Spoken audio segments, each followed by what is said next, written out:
Hello there. Good morning, everybody. Welcome here to the Prog Monster. My name is Murph. I am the host of this show. So I'm a little bit early, a couple minutes early. Wanted to make sure the internet was working because sometimes that's a big issue, especially on after a Saturday night. Usually Sunday's not bad though. That's why I like doing them on Sunday. Anyways, we're here today. I'll wait another minute or so because I think I'm a little bit early. To start discussing our topic and how I want to go about laying this out today. So, for those of you who watch this, you know that I'm pretty much a heavy progressive kind of guy, but I also like heavy metal. I also like hard rock. Those seem to be my three main ones. I like psychedelic rock. I like blues rock. I like southern rock. I like folk rock.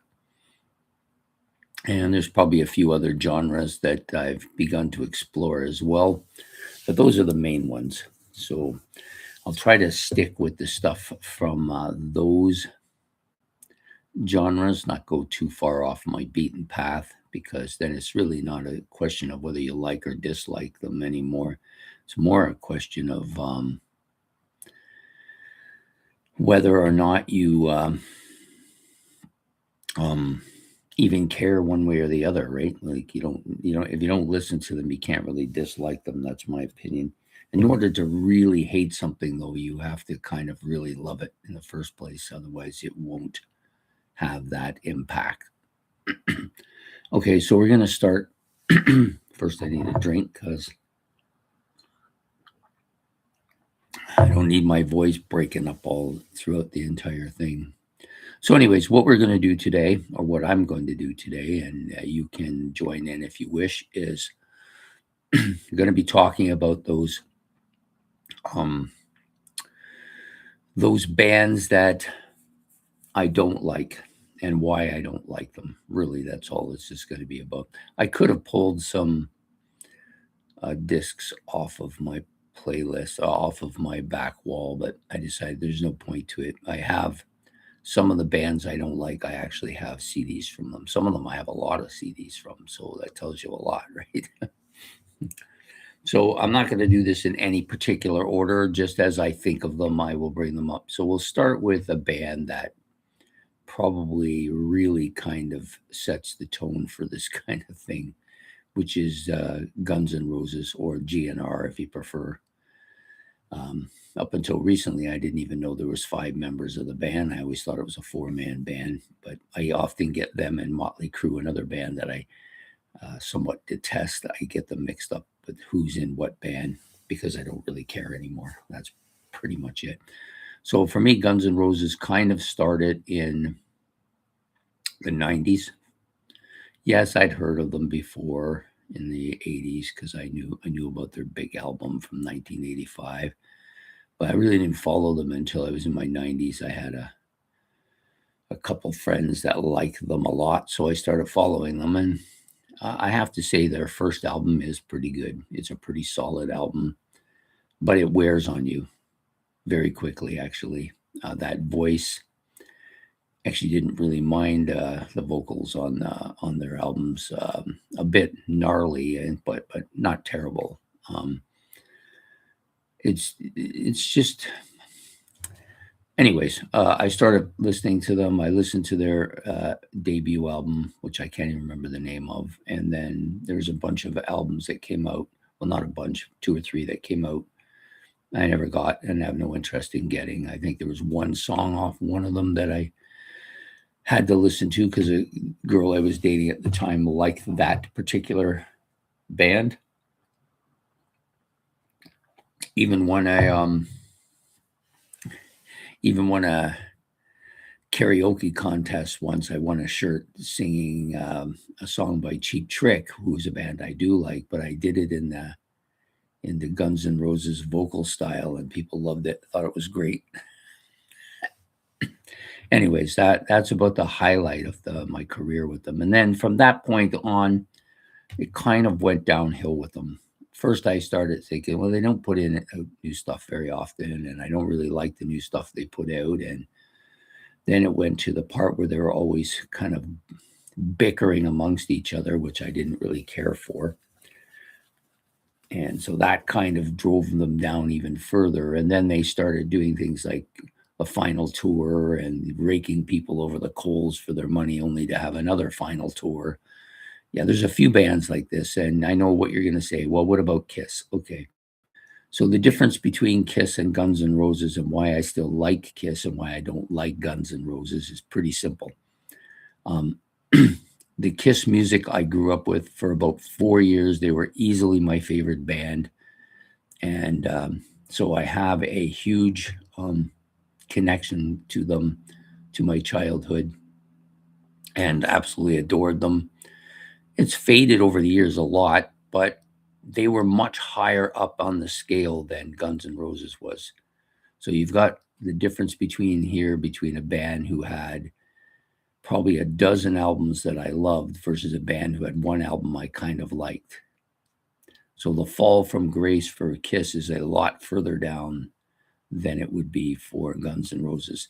The other thing too is I still like a lot of their music. I still listen to it on occasion, whereas with Guns N' Roses, completely gone. Don't feel anything from it. So this is a band. Kiss is a band who had many years of loyalty from me, and it's not that I'm disloyal to them now. I'm sick of the same things that goes on with them that I am with Guns N' Roses. But for some reason, it doesn't go to the extreme with as it does with Guns N' Roses, which I think is probably the band that I detest the most. There's just nothing about this band I like. Um, I haven't had that. I don't even know why I keep the album. I should really just uh, give it away or get rid of it. But it's on the wall. Every time I think about it, I forget about it. But I keep thinking, well, maybe it'll change someday, but it never does. And it probably never will. There's not much about the band I like. The only time I've ever liked anything by the band has been in recent years when Axl Rose did the tour with AC/DC, and I thought he did a decent job. I gave him credit for that. I thought job performing the music. Um, but Brian Johnson's back, so it's much better. So that's my first kind of band that I wanted to talk about was Guns N' Roses because they are the kind of poster child for this particular thing. It would be nice if they stopped fighting with each other and stealing money off the fans. You know, people pay thousands of dollars for this stuff thinking that they're getting something that's memorable because it's the last Guns N' Roses tour. And then they do another one and it makes all the stuff they spent worthless. Yeah. I mean, if you want to play and keep going for the rest of your history until you drop dead, that's your business. You can do what you want, but don't keep telling people that you're going to be this is it, this is it. And Kiss does this too or has done it. Are they finished? Probably the current membership of Kiss is finished, but the I suspect that there will be avatars in there and they will continue as a Kiss band, but with different people in the band completely. I mean, this is going on with a lot of bands, so I expect that. But with Guns N' Roses, they just keep saying this is the absolute final tour and then coming back and people spend all that money. It's just despicable and not very ethical either, if you ask me. Anyways, that's enough on Guns N' Roses. I've spent way too much on them already. The other band, of course, is the one I always mix up the memberships with, which is the Motley Crue. I don't know why I mix them up, but I do. They're to me, they're. I don't. The reason I don't like Motley Crue as much as I don't like Guns N' Roses, so I hate them less, I guess is the way I'm saying it. I don't even hate them really because that would require me to actually have liked them in the first place. I don't have as much animosity towards them because I never got into them nearly as much as I was into Guns N' Roses. Really, with Guns N' Roses, it was one album that I really liked and then kind of got out of it. With Guns N' Roses, I think it was just the one song and maybe a little bit of the attitude that they had. They had the makeup and everything. I thought this could be another Kiss band, but they weren't. And so I just never really follow them. The same kind of thing goes on with them that goes on with Motley Crue. And I do apologize if I've mixed the two up because I just don't care about either of them. But it's the same thing. I don't even think they have much talent either, which is part of the reason. Their music isn't particularly good to me, anyways. And I'm not a big fan of hair metal bands in the first place. I think they definitely qualify. Hey, welcome to the show, Vaughn. Is it Vaughn George or just Vaughn, or would you prefer just George? Welcome, anyways. So, anyways, back to what I was saying. Yeah, I don't really care much for anything that they've done. So, to me, the drop is not as severe and not as important. So, some of the other bands. Okay, so of course, some of these bands I've talked about in the past, and we'll just do them first to get them out of the way. Okay, Vaughn, I will call you Vaughn. So the next one is Def Leppard. Okay, so this is kind of a band of mixed appeal. So there's people that love them, and there's people that don't like them. I tend to be of the don't like kind. And I know people say, well, after their third album, they kind of went in the tanker. Well, maybe they did, but to me, they were never that big of a band to begin with. A lot of people will cite the first two albums as being absolutely brilliant. I never liked their stuff. I will not ever listen to them again. And it's not that I wouldn't say I hate this band because I don't, because I haven't really followed them enough. I did like their third album because it got a lot of airplay, and there was people I knew who were listening to it, so I got into it. I kind of liked some of the stuff off of that third album, which is elusive to me right now what it was called, but after that it was downhill. I do actually have their fourth studio album, and why I have it I'm not really sure, but I do have it. I don't hate this band. I want to make that clear. Nor do I really.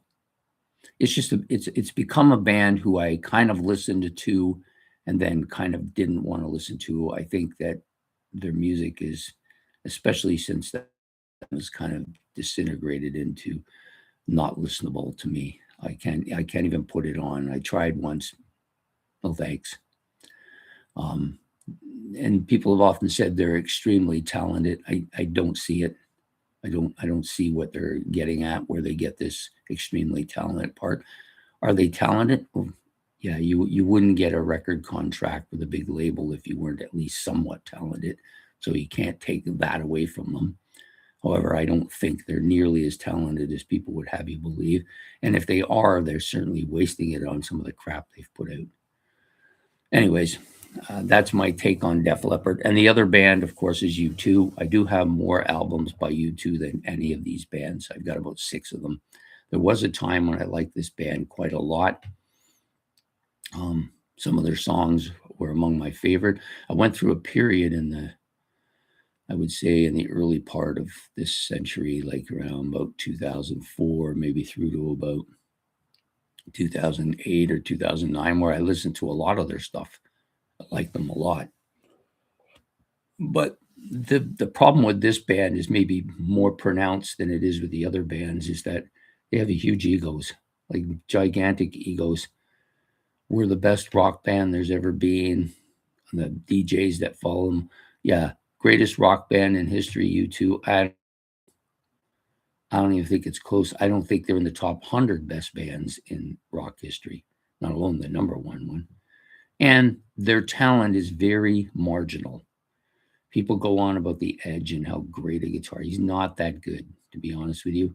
I think he would have a hard time cracking and taking the guitar lineup from Guns N' Roses or Kiss. I don't think he's that good. He has a style that is kind of liked by people. But to be honest with you, I don't think he's that great. And I don't really think any of the members of that band are extremely talented. So, yeah, I just never listen to them anymore. I've got half a dozen other albums, like I said. Sometimes I've pulled out one or two for a couple of songs, and I just can't even listen to the whole album. And I'm an album guy, as you know. They have a big ego, like, You've said Vaughn. I think their ego is their big problem. If they didn't have that ego and constantly touting how great they are, maybe I'd still listen to them. But every time I put the music on by them, all I can see is Bono's huge ego. That's my biggest reason for not liking them. Musically, it's kind of past me as well. I've kind of grown bored of their music and I don't really want to listen to more, so I've kind of pushed them aside. So those are kind of the four bands that I did before when I did the video. I think there was another one who I can't remember. The next one is going to be somewhat controversial because I personally think the guy has an amazing voice and is one of the great singers in rock history. But I think it's overplay that really hurt this guy. Yes, it's probably true about that. That's probably true about some of these guys. So the band I'm talking about is Meatloaf. So he has an extraordinarily great voice. I can't take that away from him. But that album of his, Bat Out of Hell, I never want to hear that album ever again. It got way, way, way, way more play than was well deserved. Some people absolutely love him, think he's the greatest of all time. Fantastic. Good for you. I just can't listen to him.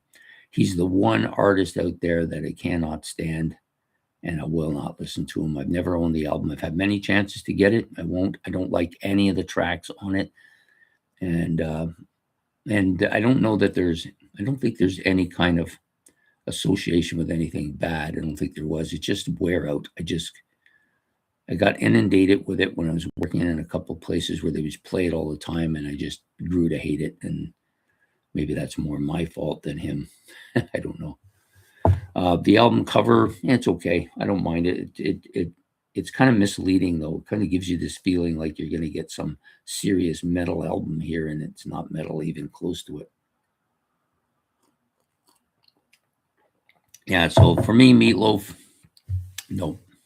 I think those were the five I did originally when I did the episode, worst bands of all time episode that I did. I'm going to talk about some other bands that I don't really care for. And these ones might be, there's no hatred. I don't think there's any hatred associated with these bands. I'm going to take these off because I can't see properly. Yeah, so I don't think there's any hatred associated with any of these bands. It's just I just don't like them. There's just things about them I don't like. I've never really followed any of them. So, anyways, we'll start with Oasis. So this is a band that, again, it's another overreach for, in my opinion, for them. People put them down as one of the greatest rock bands, the next Beatles, all this stuff. They aren't even in the same planet, not alone in the same league.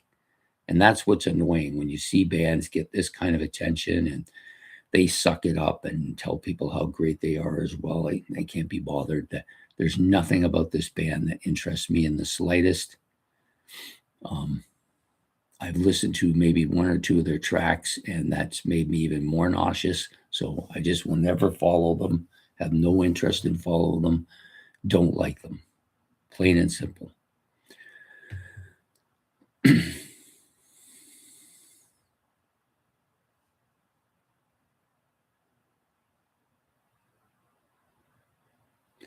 Yeah, they're just, yeah, too much, eh?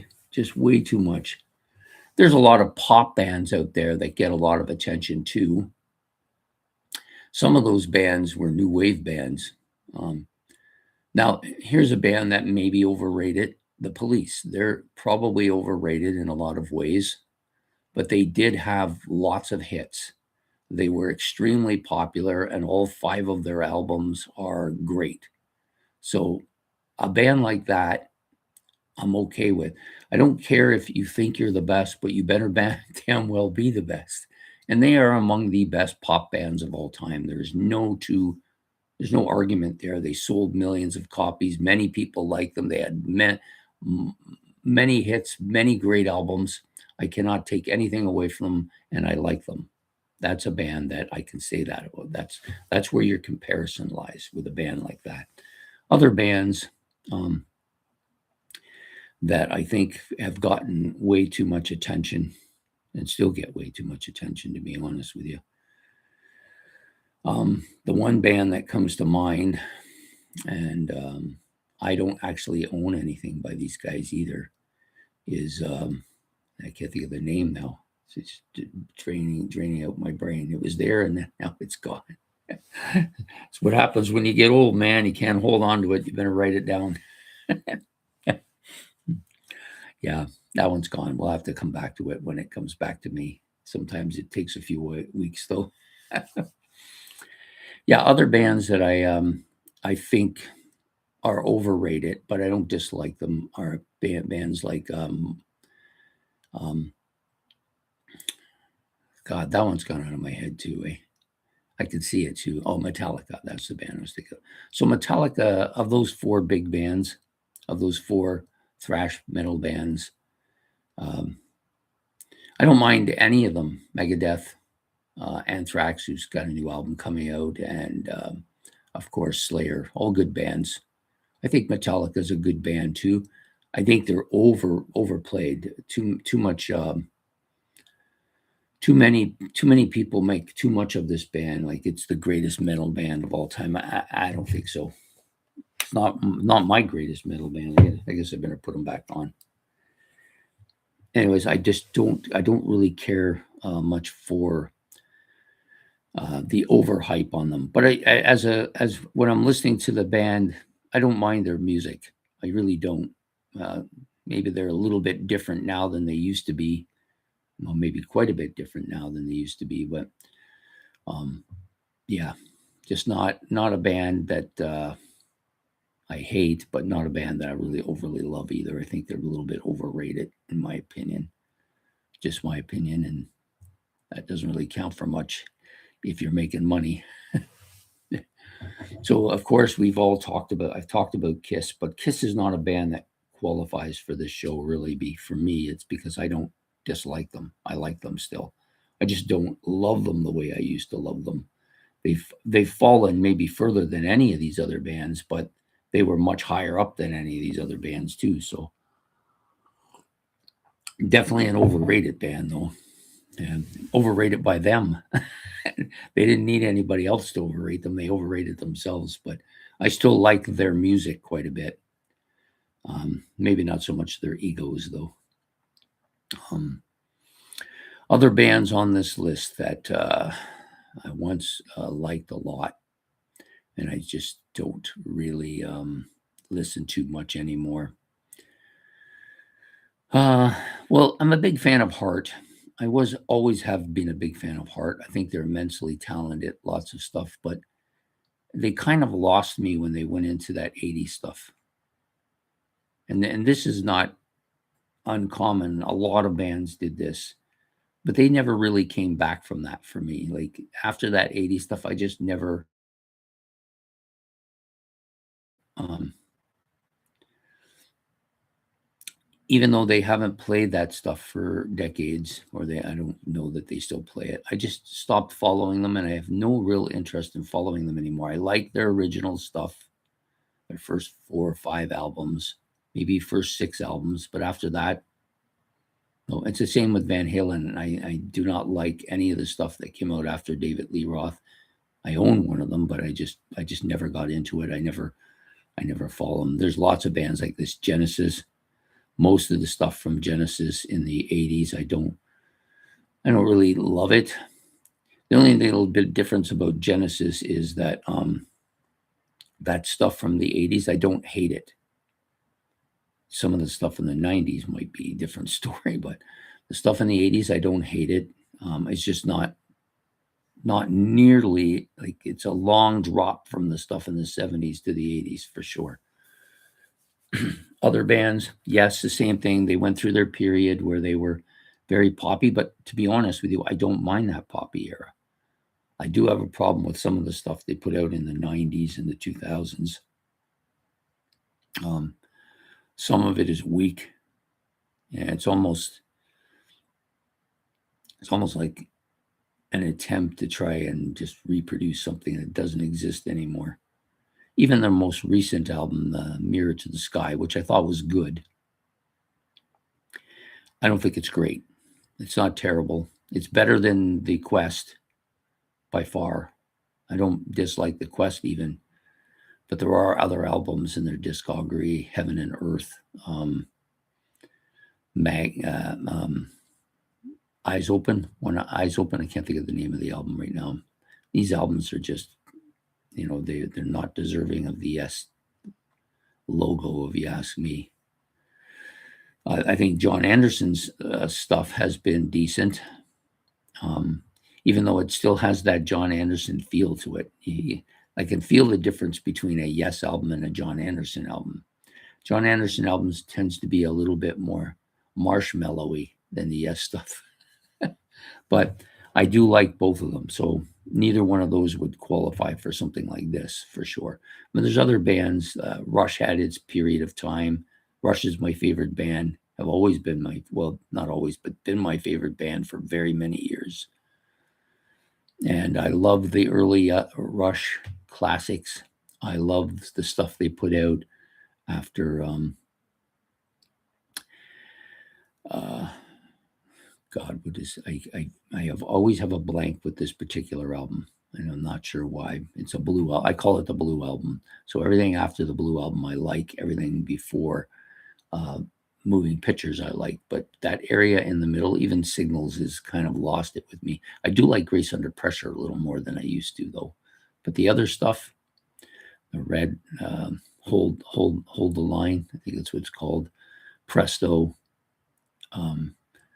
these two albums, and Power Windows, nah, don't like any of them. Well, actually, that whole 80s era, just complete garbage, in my opinion. And I'm a Rush fan too. So, yeah, so this is kind of deteriorated into knocking people for putting out crap now. But I don't think I'm alone here. A lot of bands in these 80s kind of went sideways and fought for the radio rights to get on the radio. It sounds very commercial, terribly unmemorable stuff. There may be one or two songs from each group that are memorable. The rest of it is forgettable. And so I forget about it. That's what I generally do. Now, there was a couple of other bands I had in mind, and I probably should have wrote them down, but I didn't, that I wanted to mention. There's bands like, so the bands like Red Hot Chili Peppers, there was one other was there. What was it? Oh man, it's right on the tip of my brain. This is the problem when you don't listen to a band, you don't think about them, and then you can't remember their name. Well, we'll talk about the Red Hot Chili Peppers. So I don't hate them. In fact, they're almost non-existent for me. I heard a couple songs from them and said it's not for me, and just never followed them. And there's a lot of bands like that who I just never followed for that reason. Some of them quite good. Now, some of them I have overcome that with. Mike Oldfield was a guy like that who I listened to some stuff from him and just didn't do anything for me, so I just never followed it. But recently I've gotten into him because I start to like his stuff. So sometimes that happens too, which is good. So for me, there's kind of two lists of bands there. So you've got a list of bands who I haven't followed but have no animosity towards them. And then you have a list of bands who I have not followed, who I can't see myself following. And if I was to be honest with it, Mike Oldfield was on the first one and the Red Hot Chili Peppers would be on the second one. I don't like the Black Crowes, more for a personal reason than any other reason.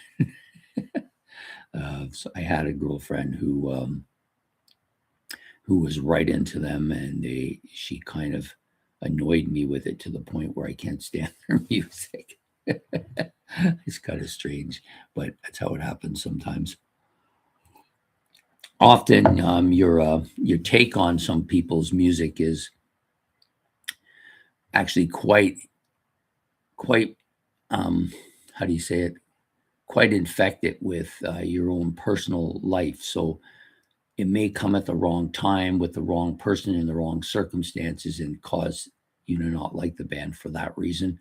And then other bands may get in and you like them for the very same reasons I just said.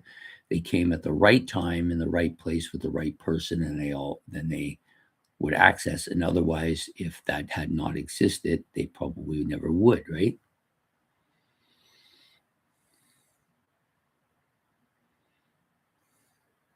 Yeah, I'm not a big fan of Coldplay. I don't like what's the band called? Clay. Clay. I can't even think of the name of it. Anyway, I don't like them either. I don't like any of the. That was the bands I was getting at, and it came back to me now. The bands that came out during the grunge era. There's very few grunge bands. I don't like Pearl Jam. I don't like Nirvana. I don't like Green Day. I don't like any. Well, I wouldn't call Green Day actually a grunge band, but I don't like them. They're supposed to be a punk band. I don't hear any punk in there. Maybe a little bit. To me, they're more of just a pop band. Nickelback is the other one. Can't stand them. Just absolute greedy, terrible.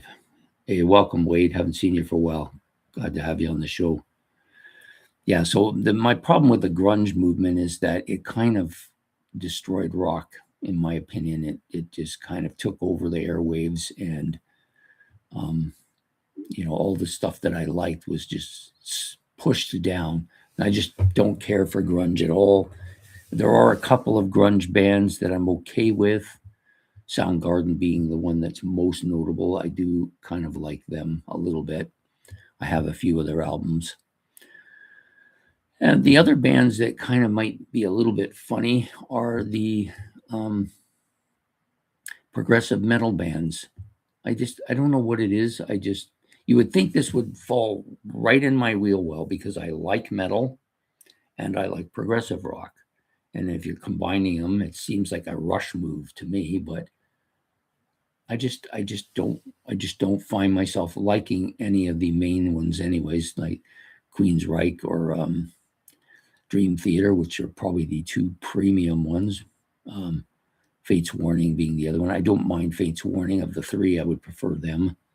But they just don't do anything for me. Now, I have recently started listening to a few other progressive metal bands that I think are decent enough, and I've got a little bit of an interest in them. But generally speaking, I do not care for this genre of music, and that's sometimes the way it is. Some things you think people should like and they don't, and then other things you think people shouldn't like, but they do. Now I'm a huge folk rock person. I like lots of folk rock, and that includes like Simon and Garfunkel and Canadian artist. What is her name? Geez, I'm drawing blanks all over the place today.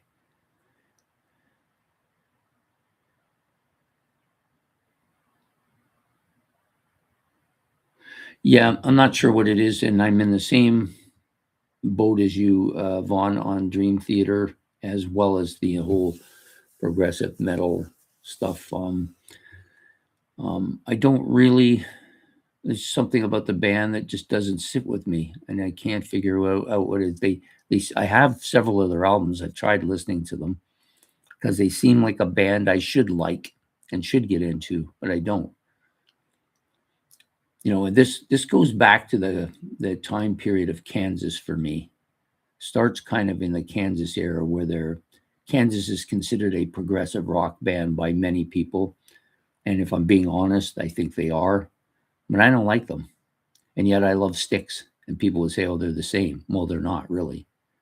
Because Styx is one of my favorite bands, and Kansas is a band I don't even like. And I've tried to like them. I've got several other albums. I've listened to them, and I want to like them, but the same problem always occurs every time I listen to them. All I hear is jam band. They kind of jamming way too much, and it doesn't seem to be connected. And I know that the vocalist in the band is well received and well liked, but I just don't like. There's something about his voice. It's not that his voice is bad. I think it's good, actually. but there's something about it that's piercing, and it just bothers me. And I know you're probably going to say the same thing about Rush, but it's not the same thing to me.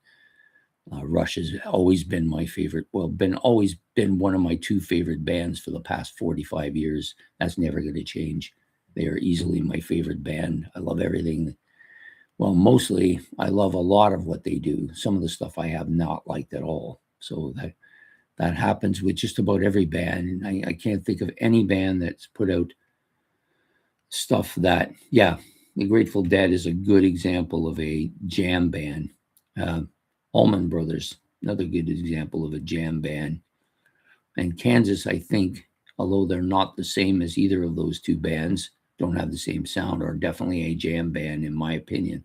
And I just never have been good with jam bands. So Kansas is a band that people have tried to get me to like. If given me, Ben is the big one. He likes to send me albums and say, okay, listen to this, and doesn't understand why I don't like them, but I do love Styx quite a bit. I don't love all of Styx. There's some Styx stuff that, again, that 80s stuff going into the 90s, I don't like a lot of that at all. But that can be said for just about any band, even bands that are among my favorites. Pink Floyd have albums I can't stand. Peter Gabriel has a couple of albums that I don't care much for. Iron Maiden has a couple that I don't really care for. I don't hate them, but I don't care for them. Even Judas Priest has an album or two I don't really like as well. You can say that about, and The Who. The Who is different, though. The Who have, they have a lot of albums that I kind of like, but they're not favorite albums of mine. They have some aspects in some of their albums I like quite a bit, but there's only one or two that are really big albums for me. The rest are good albums, but I don't think they have any bad albums, in my opinion. They're one of the few bands like that. Supertramp is the other one. They don't, to me, have no bad albums as well. Led Zeppelin, you might put them in that category, although there's a couple of albums that are a little on the weaker side compared to the rest of them, but still there's nothing bad in that discography. So there's not very many bands like that, though. And even Black Sabbath, they have some exceptionally good albums, but they have one or two that are a little on the weak side. I wouldn't say they're bad, though. King Crimson is another band like this. So King Crimson has a couple of albums I absolutely love. One or two that are kind of in the middle, and the rest I have a hard time penetrating. I've tried my best to listen to them, but I think it's because some of their albums have a huge jazz fusion part to their albums. And the problem I have with the jazz fusion isn't the jazz fusion itself, although I think that's part of the problem, is that it's kind of jammy. As is jazz. Jazz is improvising and jammy.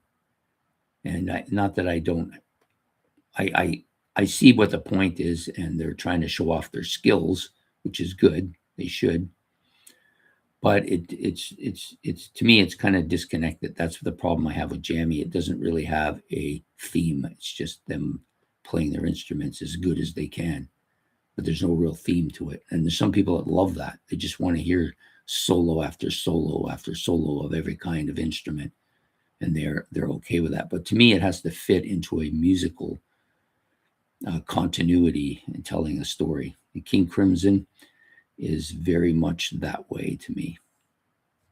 And there are parts of Yes that have a little bit of that too, but the thing with Yes is that their solos tend to fit into the song and flow naturally. That's what I like. But with jam bands, they'll just go off and do 20 solos at once, right? All different solos from different instruments. That's my problem with it. I know that's what my problem with it, because I've identified it.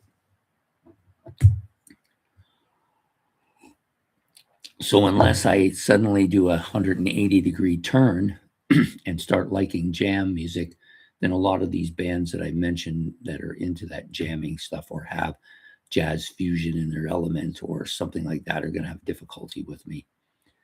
I got a Dixie Dregs album not too long ago because I heard how good they were and I listened to it. And I can say with 100% accuracy that they are really talented. But I just did nothing for me because it's to me, it sounds like a bunch of solos stuck together. And that's not really music to me. That's just soloing. I'm probably going to take hits for that. I'm okay with that, though. That's just the way I feel about it. And I know there are people out there who absolutely love this stuff and will talk ad infinitum and on about this kind of stuff. There are some shows on the internet that I used to watch because I liked their take on the music I like. But they've kind of gone a little too far in the jazz fusion era part of it, and so I've lost kind of interest in watching them. So I don't care to watch much of that stuff anymore. It's not that I don't like. I have some jazz fusion albums, but they're rare for me to take them off. The one that Ben gave me, and I can't even remember the name of it.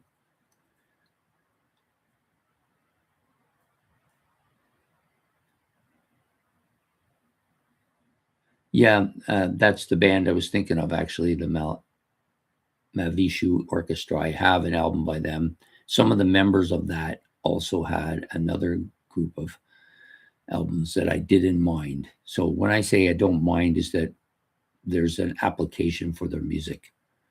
Like sometimes when I'm doing the dishes or when I'm just reading or something, I want something in the background to listen to that's not going to distract me from what I'm doing, if that makes any sense. The problem with playing Judas Priest or Rush while I'm doing stuff is I get into that and forget what I'm doing. So I have to listen to stuff that maybe that's pleasant and I don't mind listening to, but it doesn't distract me from what I'm doing. So that's where those kind of bands come in. Then there are some bands that I like to listen to that some people would say are the opposite of that jammy stuff, that they're very consistently sounding the same, monotone or monotonous is the word, I guess. And we're talking about Hawkwind and Eloy and Gong and bands like that are what I would call space rock bands. So some people don't like this because they say it's monotonous and all their albums sound the same. We could say that about AC/DC too, but there are certain elements of their music that I like, and I don't mind the monotonous part. It's okay with me. Yeah, so those are pretty much sums up all of the bands I don't like. There's not very many bands that I really dislike, really. You got somewhere between 5 and 10 bands like that. That's pretty good when you think about the amount of rock bands out there. And the more I'm into this, the more I realize how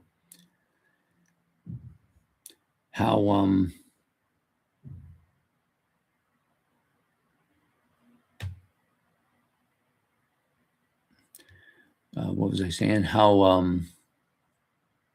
many bands there actually are and how many albums actually come out every year. Until I started searching out new albums for the shows that I do, I never realized how many new albums come out every year. Last year was a banner year too. There was a ton of stuff out there. I couldn't even get to all of it. There was so much of it. Yeah, I don't have that Neon Skyline album by them, but I have a ton of Hawkwind albums. Maybe about a third of their albums I own, as well as probably about most of the Eloy albums, which to me, very similar bands.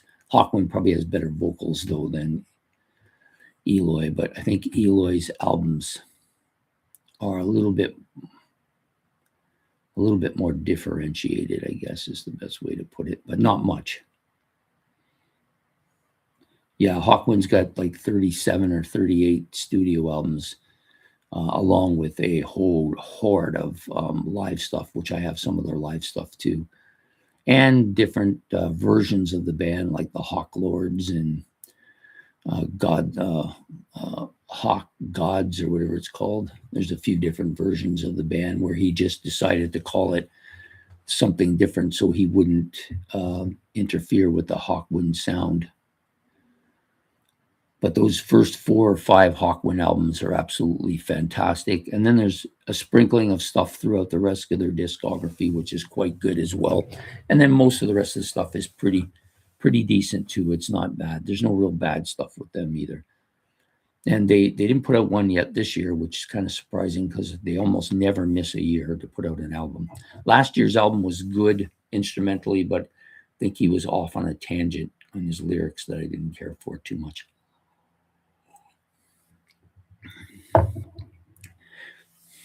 Eloy's albums are great too. They're very, they definitely have that Floydish sound at times. They definitely have that space rock feel.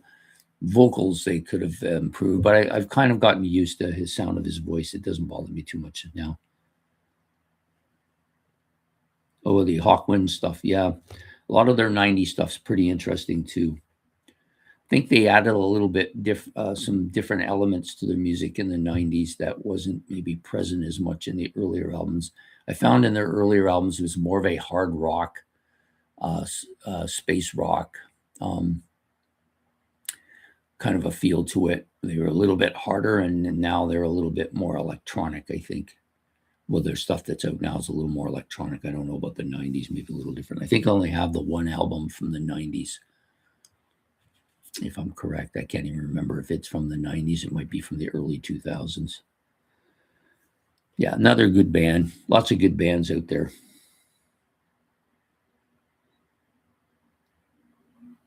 Yeah, I have like about 11 other albums now. And I started out with Colors was my first one. And I liked it a lot. I played it a lot. Then I started moving towards the ones that were suggested, like Planets and Ocean and Red Dawn, Dawn, the Red album. I call it Dawn. There's a few others that were early on ones that I listened to. Probably the best one for me is the green one, which is Silent Cries and Mighty Echoes. I think that's probably their best. It's definitely the most Floydish sounding one, and it's probably the heaviest of all their albums too. But there's a few that are really good. There's 3 of them in my playlist right now, which is something that doesn't happen too often. Very few bands get 3 albums in my playlist at the same time, but they've had it. Probably the biggest one was, I think, there for a while. I think Judas Priest had like 3 in my playlist for a while as well. So normally when I pull something off my playlist, I just put the next one in line. And if it happens to be one that I'm working through, like I have a box set and I put the first album in, and when I pull that one out, I'll put the second album in, and that I do that. That way I get through the entire box set. I did that with both the Scorpions and Green Slade, the Styx Wooden Nickel collection. There's a few others like that too. I was a little bit disappointed with the Styx Wooden Nickel collection. I thought I would like the albums a lot more. Styx 2 was really good.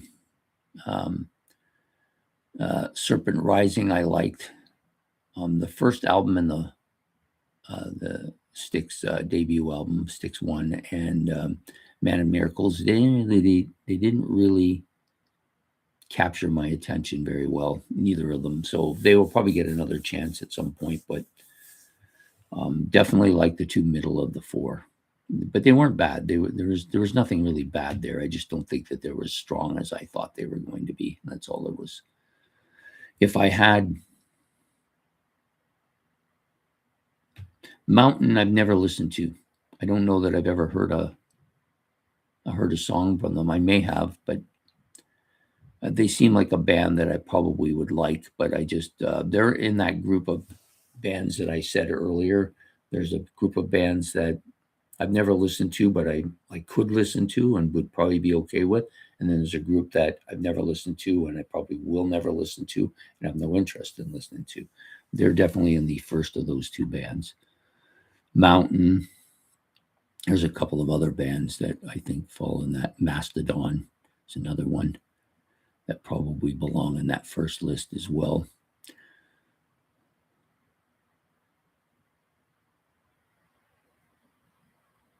Yeah, I don't think I've ever heard anything from them. I'm hard pressed to think of ever having listened to them even at all.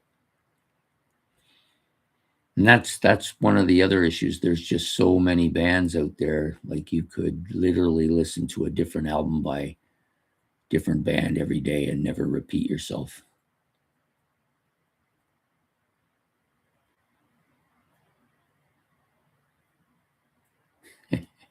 Welcome, Grandizer. I thought maybe you passed away and weren't coming ever back. Yeah, I had my breakfast this morning. It was a bit of a rush job because I knew I was falling behind.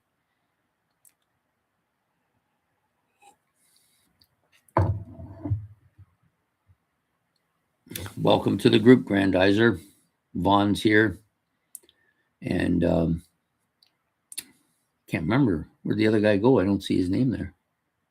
Maybe he just disappeared. That's okay. Anyways, oh, you're in Germany.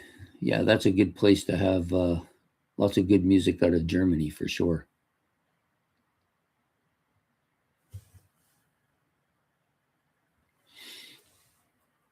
I never really got into the German what they call krautrock. I don't know why.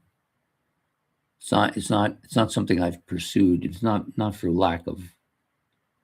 I never disliked it or anything like that. I just never pursued it. It's just I haven't explored that realm. I've been exploring a couple of different realms in the last couple of months, mostly with the psychedelic rock, which I really quite like a lot. And then now with the Southern rock, which I've been exploring some of the stuff that I've wanted to explore, but keep putting it off.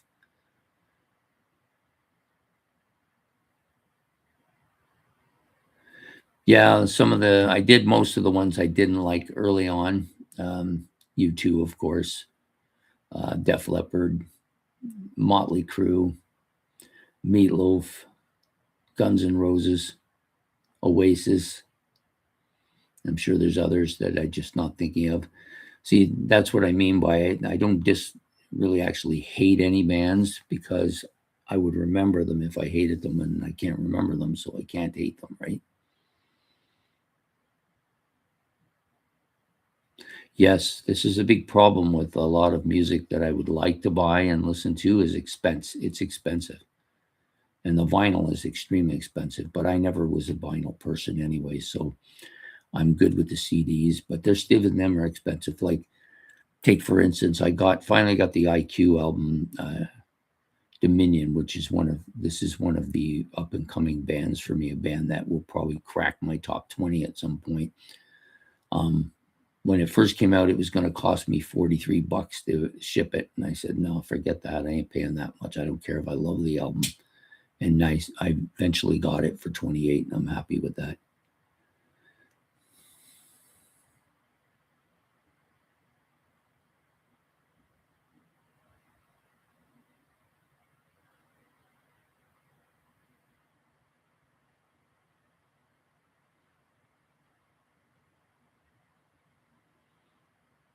Yeah, there's a difference in what's a rock band and what isn't. Some bands, the mid 80s and into early 90s glam rock, I don't care for, way too mushy. Yeah, I'm not a big fan of. There is some stuff in there, of course, that isn't too bad that I don't mind. But for the most part, no, I wouldn't spend a lot of money on those kind of albums.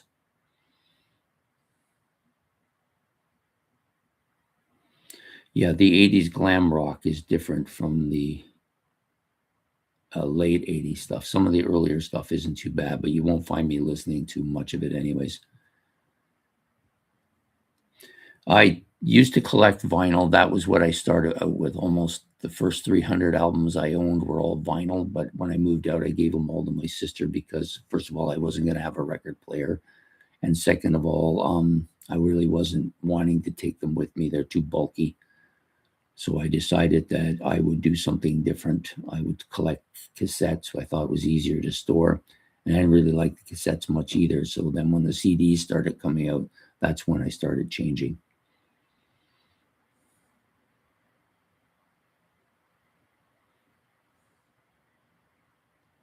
Yeah, I remember when that was around, but I never actually ordered anything that way. Crocus is a band that probably could go on my list of bands I don't like. There's something about their sound that just doesn't sit well with me. I've tried listening to them, to be honest. I did try, but I can't handle them too much.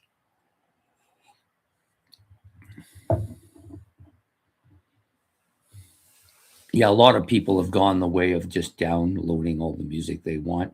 It's easier to store for them. They can access whatever they want whenever they want on their computer, pump it through their stereo system or whatever they want to do. I personally like to have the physical copies of the album. That way I can play it wherever I want, whenever I want. And if my computer goes down, I'm not limited to that. Um, I tend to like to own the CDs.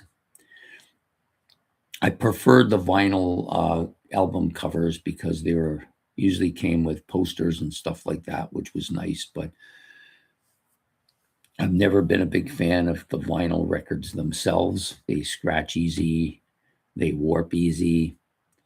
Um, the more you play them, the more they wear down. Just a lot of stuff, and the overall sound of the analog, I'm not crazy about either, but I do like the analog sound much better than the digital.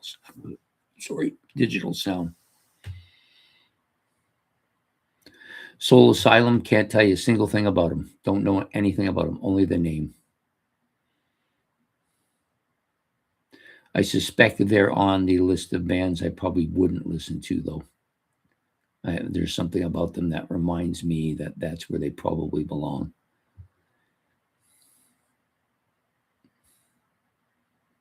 Yeah, I don't have anything on my phone because I don't carry my phone around with me. I know a lot of people do that.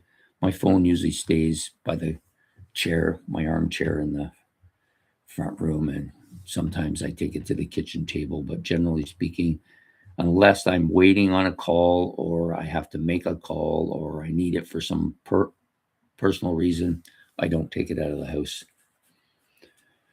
It's been that way for probably the last 3 years. Before that, I had it on me all the time. I was glued to it. And then I decided I don't need this.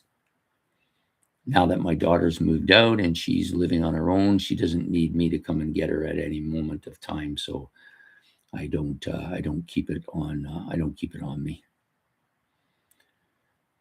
So for me, it's basically my listening habits are two. I have a stereo in the front room, which I use to listen to my music primarily, like 90% of the time. And sometimes on the computer, I have a set of headphones that I plug into if I want to read and listen to an album. So I'll do that. That's another way I listen to music. Also, that's the way I explore stuff that I'm thinking about getting into. I've been doing the Leonard Skinner stuff from up to their fifth studio album, and I'll play through until I've heard them all, and then decide if I already decided that I'm going to collect their stuff because I quite like their music quite a bit. Other stuff I was listening to for a while there, I listened to the entire 10cc discography. That was one that Ben put me on to because he bought the entire studio discography of them because he quite likes them.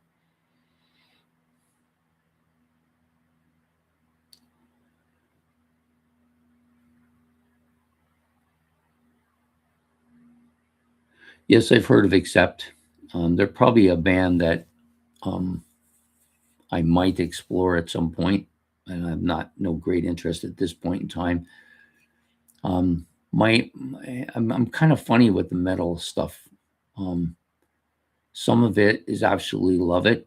Other stuff by it I don't care for much. And there's certain genres. With metal, it probably has more subgenres than any other um, disc genre of music. So there's like speed metal, thrash metal, black metal, heavy metal, uh, what do they call it? Stoner metal, doom metal, all these different types of metal. But there's only a few types that I kind of like. Progressive metal, all that stuff. They're one of the most diverse groups of music, and the people who love them pretty much will only listen to that particular type of metal that they like. I've discovered that they're very centered on that type of sound, and that's good. I've seen people that have like every possible kind of thrash metal you can possibly imagine, and there's a lot of thrash metal bands and death metal bands and black metal bands and stuff. But the only metal that I kind of like a lot is doom metal or heavy metal. Maybe a little bit of prog metal. Some of the stuff that Iron Maiden does, some people say is progressive metal. I don't think so. That to me is just pure heavy metal. Yeah. Thrash metal. Oh God, I don't even know if I can think of anybody that fits that.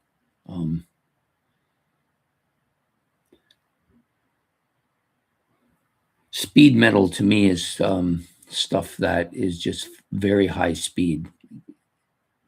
I guess speed and thrash metal are kind of similar, right? What is the metal that Metallica and Megadeth and all them do? I always thought that was thrash metal, but I could be way off on that. But I think that's what I thought. I think.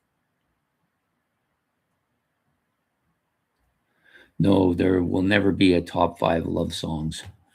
Sorry, I'm not doing that. I did one. I did last year for you. I did the Halloween thing.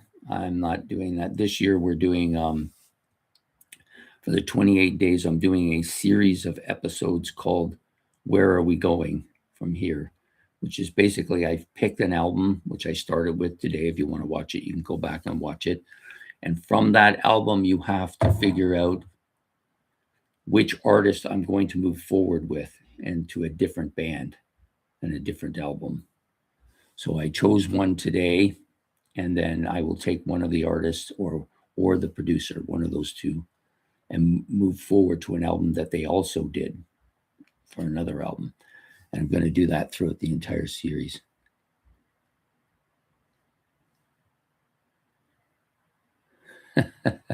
Yeah, no, I'm not a big fan of the love songs or ballads.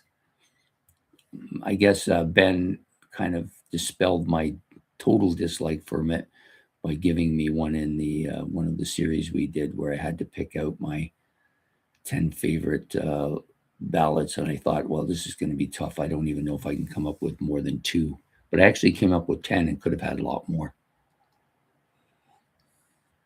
But most of that stuff is from my youth. I don't have much interest in it in these days.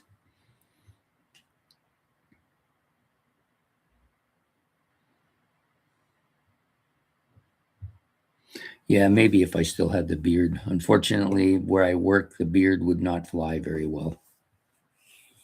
I could probably get away with it, but I would be pushing the envelope, and the job is not that secure that I can push the envelope too much. I got to be able to please people without them feeling uncomfortable, and sometimes the beard, they feel the beard causes a bit of uncomfortability amongst people, and they don't really want to take the chance. They prefer a clean cut look, so I try to have that. Oh yeah, okay, I get it. The Accept was on Brain Records label. I don't know that label. I've never heard that label. Yeah, I said, so if I'm talking about most progressive rock I like. The very progressive stuff, the commercial sounding progressive rock, the more um, complex stuff, the stuff that is maybe more pastoral in nature, maybe a little bit more symphonic in nature. I like almost all prog rock. There's very little that I don't like. I don't like even the progressive pop. I don't mind. There's a few bands that what they call prog rock, but to me they're just pop rock who have a little prog element to them, and I don't really like the pop part of it, so I don't listen to them. Some bands recently was listening to some Spock's Beard, which is a band that I tried to get into, but the problem with them is they have a Kansas sound to their music, and although I don't dislike it, I think it's too Kansasy, and I don't like Kansas, so I'm not going to listen to a band that's trying to do Kansas. So I just don't do that.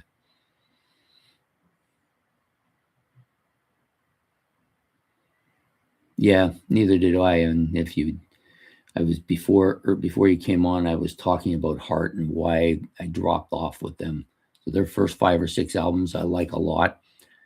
Then from the 80s onward, I've not listened to a single album because I don't like anything they've done. And it's got to the point where I don't even want to listen to them, period, no matter what era it is.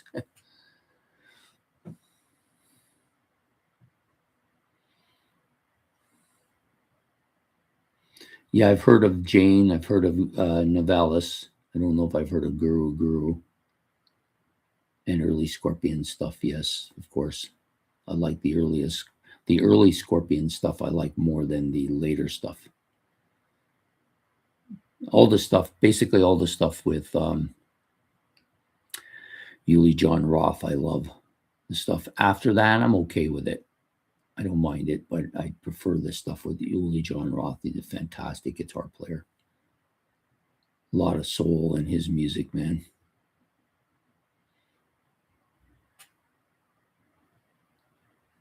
No, I don't listen to anything online.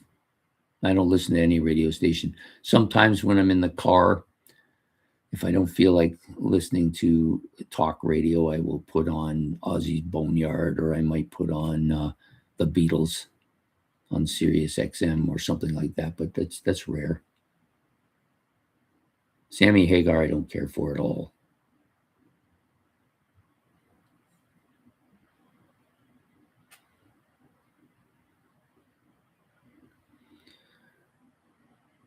Yeah, it's like we were talking earlier. It's not an like what Hart did wasn't really unique. Just about every rock band from the 70s tried to reinvent themselves in the 80s by going more commercial and pop sounding and trying to get more relevant. So almost all of them did it. I cannot even think of a single band that stayed around in the 80s.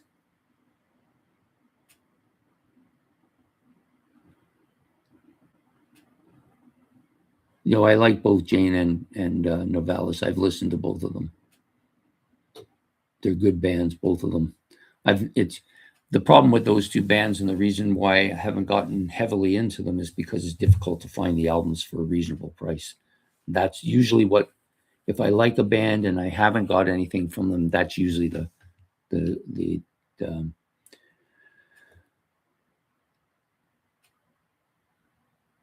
yes, I'm a Canadian. Don't tell anybody.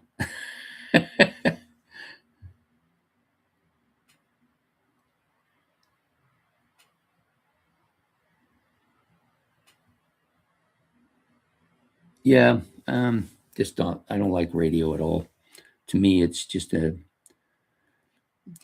a past thing that I once did years ago, and I don't do it anymore. I prefer not to. I prefer to just get the albums and listen to them. I don't want to hear just one song from the album played repetitively, and they never play anything else. I remember one time listening to some radio station, and they were talking about the new Styx album, which at that time was Crash of the Crown. They went on about it for 10 minutes, and then they played Come Sail Away. So, what was the point to any of that? I don't know.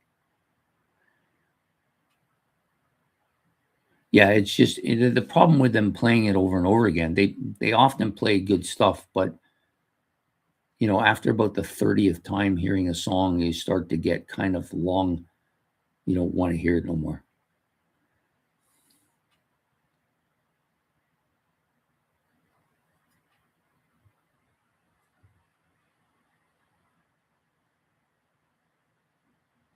Well, I don't know about that. Um, I'm not going to make any comment on anything political. You won't find that here on this channel. But I just don't listen to rock radio for the fact that they just don't know how to play music anymore. And they don't, all they do is play what is acceptable to whoever decides that it's acceptable. So it's basically, if you want to boil it down, it's what we would call there's no freedom in it anymore. They're just playing what they're told to play. So it's basically just, edited stuff, and you can play what we tell you to play, and that's it. So I just got no use for that. So I don't do it.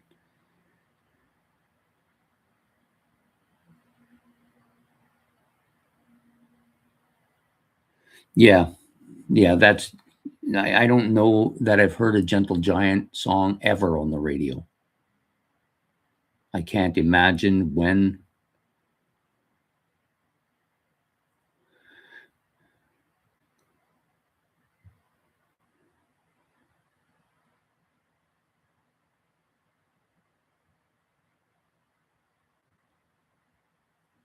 Well, maybe I don't think I'll be heading to Tucson anytime soon, though.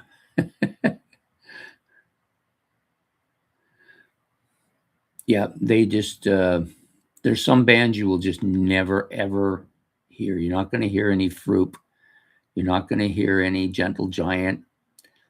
You probably will never hear Eloy. Well, maybe you might hear some Eloy in Germany, but you're not going to hear it on the radio stations here.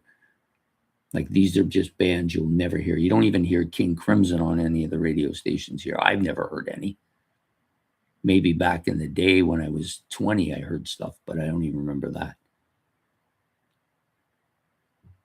No, I don't want to. I don't want to. I'm not going to go to the radio station stuff. It's just not going to happen. I have little of any interest in it. There's too many other things I'd rather spend my time listening to than listening to a radio. The only reason I listen to any radio at all is if I've got people in my car who decide that they're going to have a conversation with each other in a different language. So I'll put the radio on so I don't have to listen to them. I won't put it on loud, just enough so that it kind of makes it something I don't have to listen to. That's about it.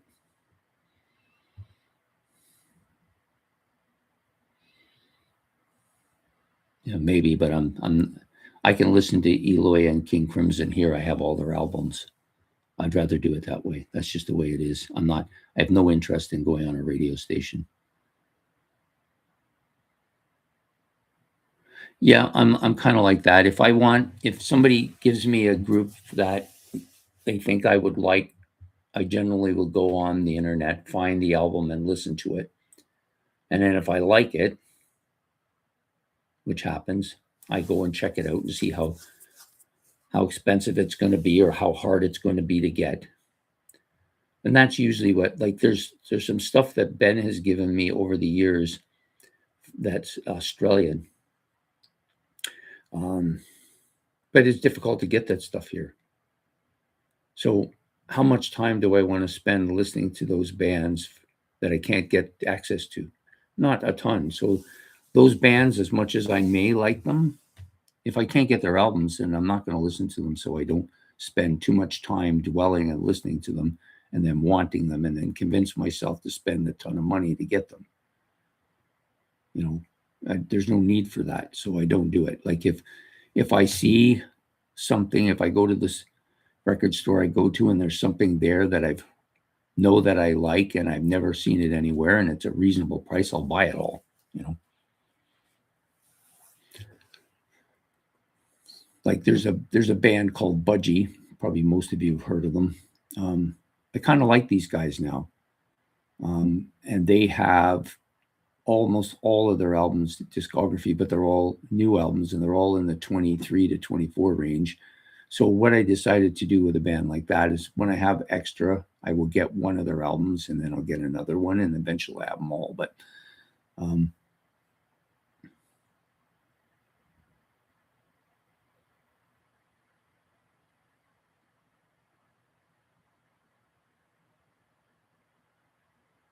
Yeah, I see what your point is. I fully get why you do it.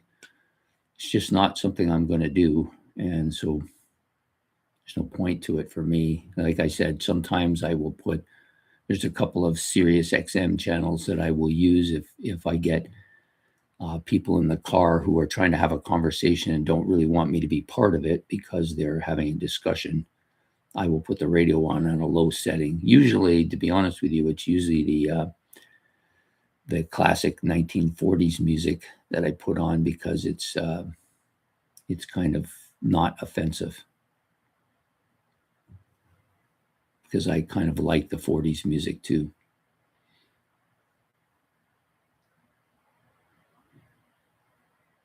Yeah, they're difficult to find. You're not going to find their music on the radio for sure, and it's hard to find their CDs. The problem with bands like Budgie is that they don't really have a cult. Well, they kind of have a cult following, but it's not a huge one.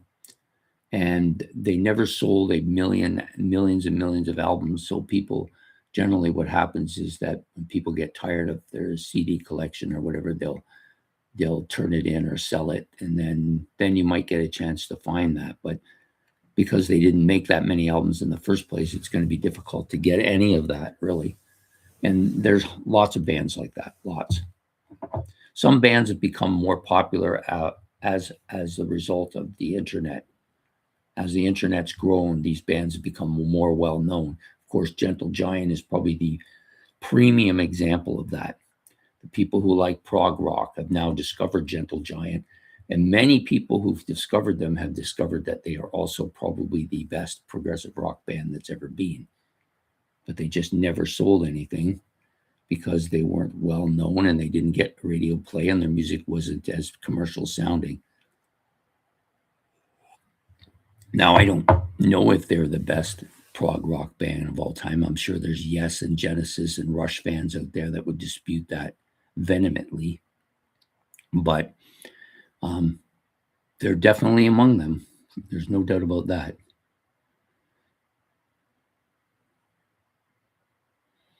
Yeah, and we have all of the record store I go to has all 10, or I think it's 11. I think it's 11. I think all 11 Budgie albums, but they're all brand new and expensive. So I can only get one at a time. And the problem is that for 24 bucks, there might be a couple of albums that I can get that I would much rather have. So I get them and I don't get the Budgie album. But eventually I will get some of their stuff because some of their stuff's quite good.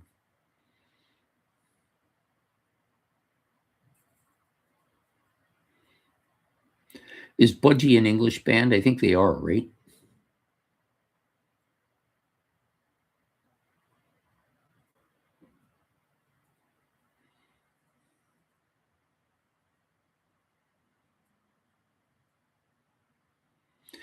Yeah, Gentle Giant is quite big here, though. My record store always has new Gentle Giant stuff and used Gentle Giant stuff. I've gotten just about all of their albums now, and that's why they're a band I like so much because I like their stuff and it was easy to find it. It wasn't too expensive, and so I bought them all. I'm missing like maybe two now, and the one that I really want is in a glass house, which I think may end up being my favorite of them all. But I've not been able to find that one. But all the other ones I have, except for that, and there was a later release, not Giant for Day. I have that one. I think it's the second last one, which I can't remember the name of it. It's kind of in there in a haze, but it's not coming out. Yeah, I think you're right. They are.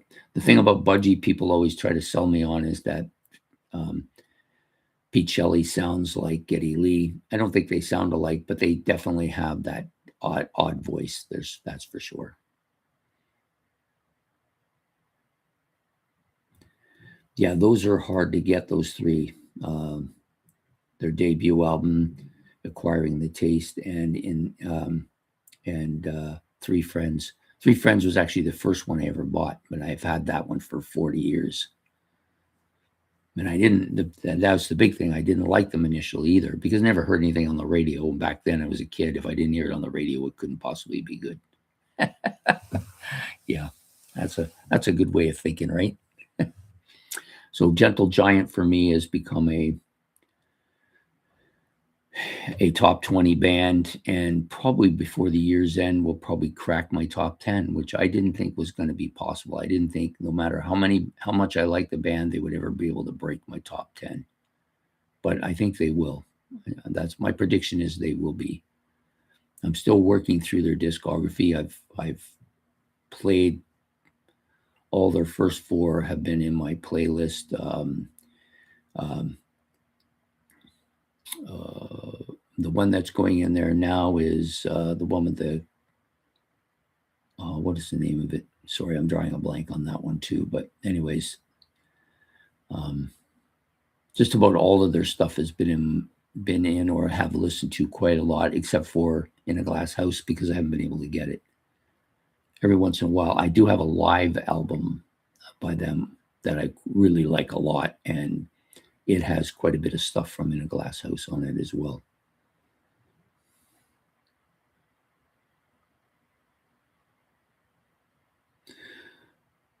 I've heard of that band.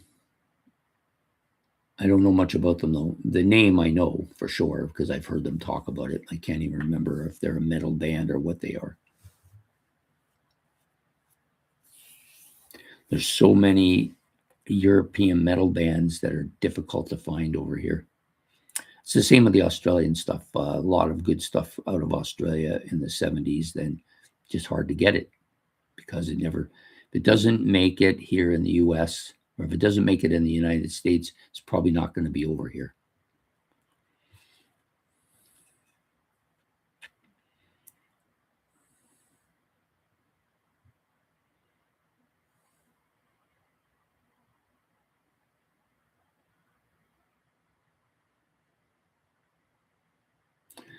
Yeah, lots of stuff that's difficult to find, eh? Some stuff's a little bit. Usually what happens is you go somewhere. Like I go to yard sales sometimes, or I'll go into a store that has a CD collection, and I find a run of albums by a band I never thought to see, and I just scoop them all.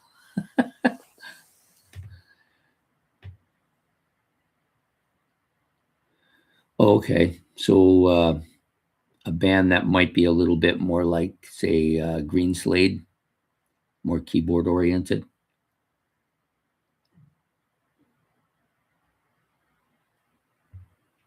I'll have to look for this band. I'm not a big Emerson, Lake and Palmer fan, which is kind of strange considering that I like Green Slade so much, but I've grown a little bit. I have 3 Emerson, Lake and Palmer albums, and I have been trying my damnedest to get myself into them. I think the reason that I have a problem with them was because there was no guitar on the albums. Were very little. It's the same on Green Slade. There's very little guitar on it, but I kind of like the Green Slade sound. It's kind of opened the door a little bit for Emerson, Lake and Palmer for me.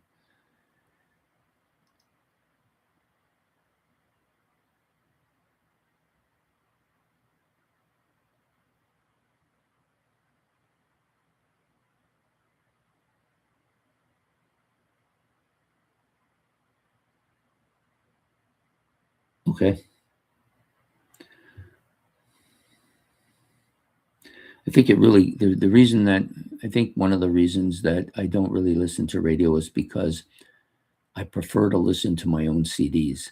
I like the physical copies, and I don't own the physical copies on a radio station. I'm not saying that I won't listen to the odd song on a radio station. If it comes on, I haven't heard it for a while, I might listen to it, but I don't want to get trapped into it because even if they're playing different stuff, they tend to play a lot of the same stuff, and you get burned out on stuff that you don't really want to be burned out on.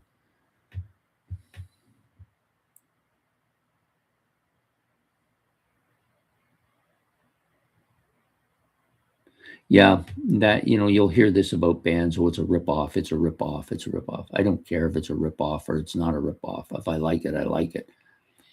A lot of people said that IQ and Marillions were ripoffs of Genesis, and they do definitely both have a Genesis flavor to their music. More so with IQ, maybe not so much with Marillion now because they've become a progressive rock band, pretty much. I don't listen to them anymore, so I can't say what their newer stuff sounds like. But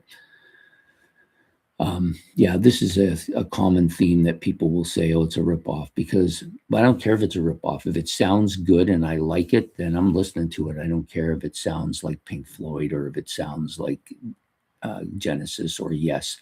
Wobbler is a band that really love. I love this band a lot, but they definitely have a huge Yes and Genesis influence on their music. And so I'm going to listen to them. Man, there's a band that I have now that their album is in my playlist. It's called Sirius. The band's called Syrinx. They definitely have a Rush flavor, at least a 2112 Rush flavor. And I think it's quite good. Is it a ripoff? Yeah, probably a little bit of a ripoff. It's not as instrumentally good as the Rush albums. It's not as complex. They're not as talented as the members of Rush, but they still have a nice sound to their music. And I'm not getting any of that kind of Rush anywhere else because I've already listened to it, so I'm good with it.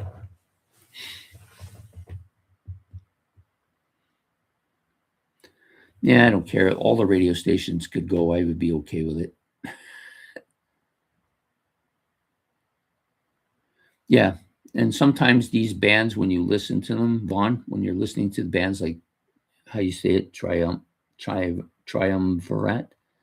I'm not even sure how you say it, but sometimes when you listen to these bands, you will start to hear things in them that you never would hear in Emerson, Lake and Palmer. So they're starting to develop, and that's how all bands start. Rush started the same way. They started sounding like almost like a Zeppelin clone, and then they started to evolve. And that's how these bands do. Sometimes they evolve, sometimes they take on sounds that you would never hear in the bands that they're being accused of. Another band is Greta Van Fleet. Okay, so Greta Van Fleet is very Zeppelinish, like very Zeppelinish, at least their early stuff, anyways. But they're starting to evolve. They may evolve to a point where you never hear Zeppelin in their music anymore. It could happen. A lot. It's difficult to start a band and play in a band and not have the influences that made you want to be a musician um, not have an effect on you. Like it's going to be hard to, if you're a huge, say, Yes fan and you're playing that kind of music and you want to get into the progressive rock and you're doing that, it's pretty difficult not to have that influence come into your music at some point.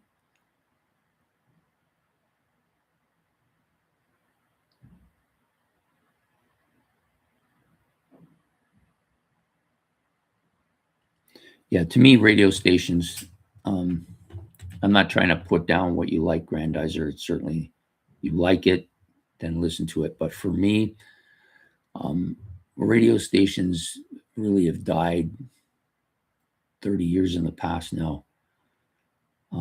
I would never go to, like, when I was a kid, I listened to the radio stations with a fervor because that's the only place you would hear anything new. You didn't have the internet.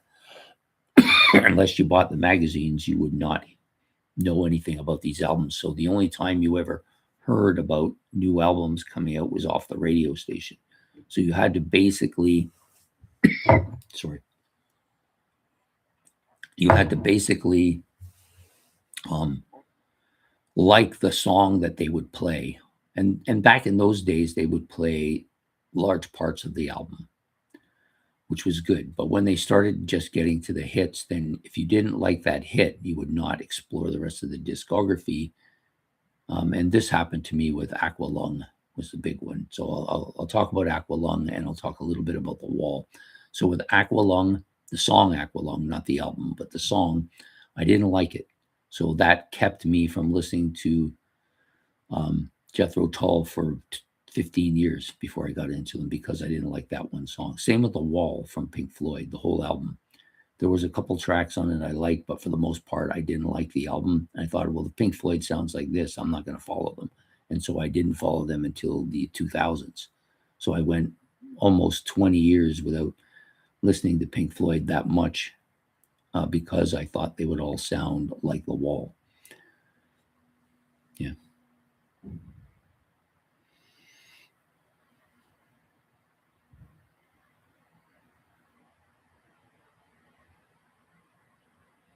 Yeah, no, I get it, but I don't want the and here's what it really boils down to. I don't want the radio stations to put a thought about a band in my mind that I don't want anymore. So I now will, if I really want to explore a band, I will listen to their discography and decide if that's a band for me.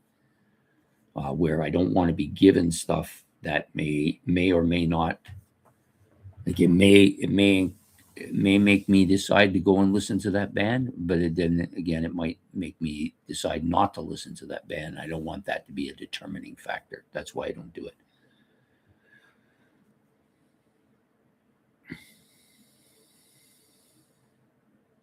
Yes, there are bands like this out there. There's probably more bands that sound like other bands than there's ever been at any point in history. Some bands are actually just do covers of those bands. There's a band called Beatlemania, and there's another one called the Fab Four, and they only do covers of the Beatles. They're basically just a novelty band. I'm not going to follow them. There's a couple that I think are quite good. There's one, the Fab Four, I think it is. The guy who plays the part of George Harrison could be his twin brother, for Christ's sake. He looks so much and sounds so much like him. Um, yeah, so there are bands like that, and then there are bands that sound like these bands, like sound like Yes or sound like Genesis, but are actually playing their own original material. I prefer those bands over the cover bands, but I get it. Like there's some people will, if they hear anything that sounds remotely like a band they like if it has any Pink Floyd sound to it, or if it has any Yes or Genesis sound to it, oh, it's a rip-off band. I don't want to hear them. I'm never going to listen to them. And there's people like that. That's what they're not interested in giving the band any kind of a chance to listen to see if they actually like the music. They've determined if there's any sound that remotely sounds like a band they like, they're a rip-off band. You know, I see this kind of mindset comes from um, uh, even Rush fans. Okay, so Rush has now decided, or at least Geddy Lee and Alex Lifeson have now decided they're going to tour. They're going to tour as Rush. And there's some people that, oh, that's great. I want to hear Geddy Lee and Alex Lifeson play together, and I want to hear that Rush stuff again. So I'm happy with that. But then you get just as many or more people, especially Rush fans. Oh, you can't do that. That's blasphemy. It's not Neil Peart. We can never play Rush again. And all this stuff goes on.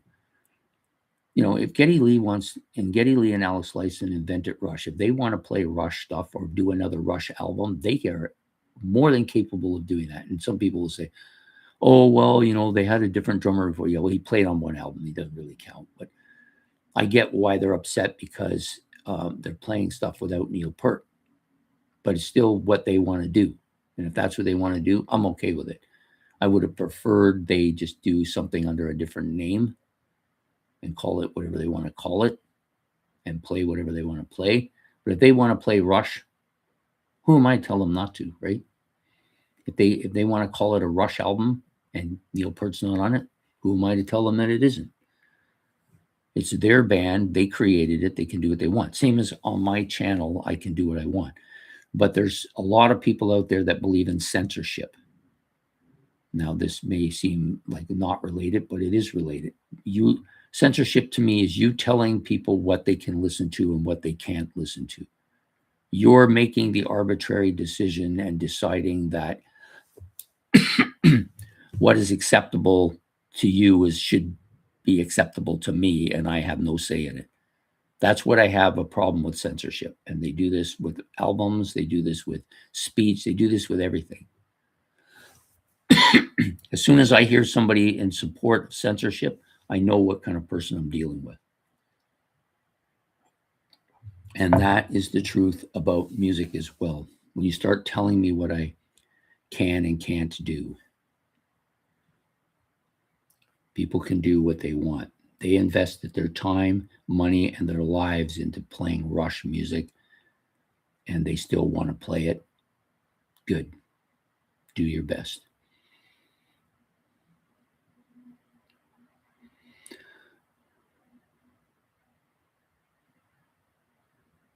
Thanks for showing up, Vaughn. I appreciate it.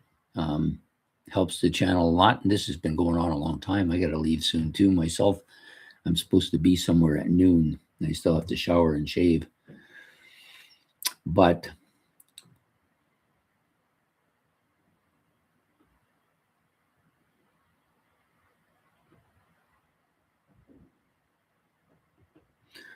yeah, I'm. There probably is, but I'll never know because I won't look for it.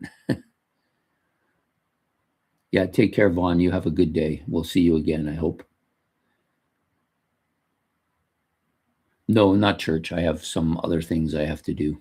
No, not church today. I did that yesterday. But it's been a good discussion. It didn't, as usual, didn't stay on topic.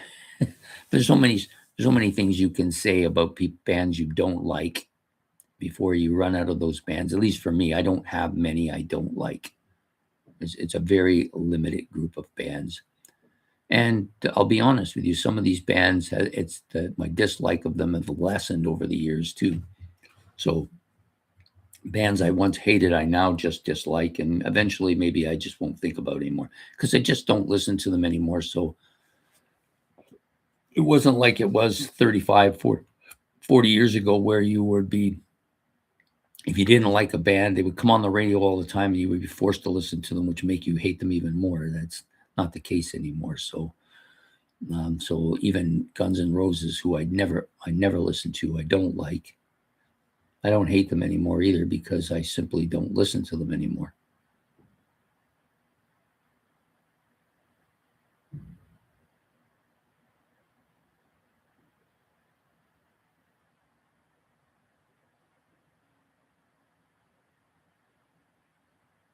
Yeah, that thing you just said is very common, and that's not just common with radio stations.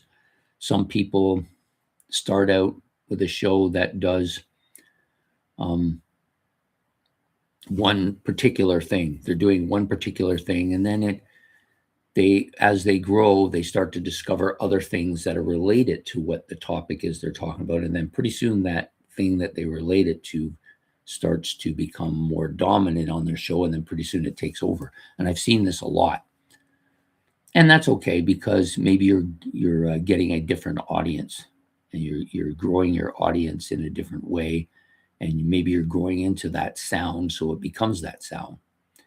Even on my own channel here, I started out primarily as a prog guy with some hard rock influence.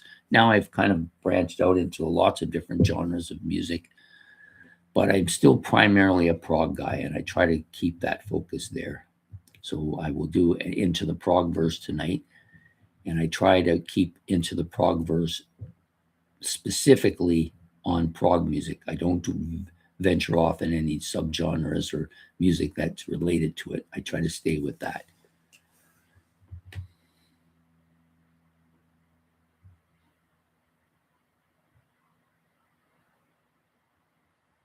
Yes, I get it. Like if you're going onto a radio station or whatever to listen to a certain style of music that you particularly like, and they start bringing in this stuff that in your mind doesn't really go into that style of music, but they're connecting the dots, and then they start going off on that tangent on that particular style. I've seen this.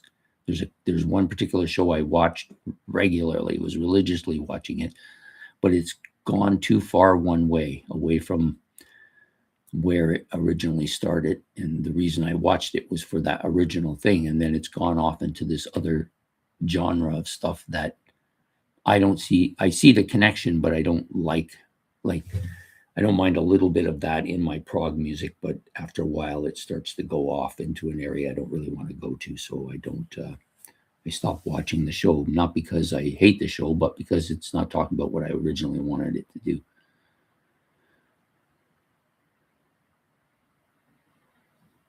Yeah. Well, it's disconcerting when you find something that you like and you're looking forward to it. So you're dedicating that particular time period of the day or the week or the month to watching that show all the time because you like what they're talking about. And then they go off track into some other area that there is a connection between the two areas, but it's not really where you want to be. So then you start saying, I don't really want to dedicate this time for this if that's where they're going to go with this. And so you stop watching. Or if they change the show amount of time, or if they reduce the amount of time they're putting into the show, so then you've dedicated that particular spot every week or whatever to it. And then now it's only going to be once in a while. Then you're going to look for something else to replace that. That's just the reality of it. I get it. Anyways, it's been a nice conversation again today, Grandizer. I'm glad to have you come back to the show. I look forward to seeing you. You always have comments about stuff that makes me think, which is good. And I look forward to seeing you again.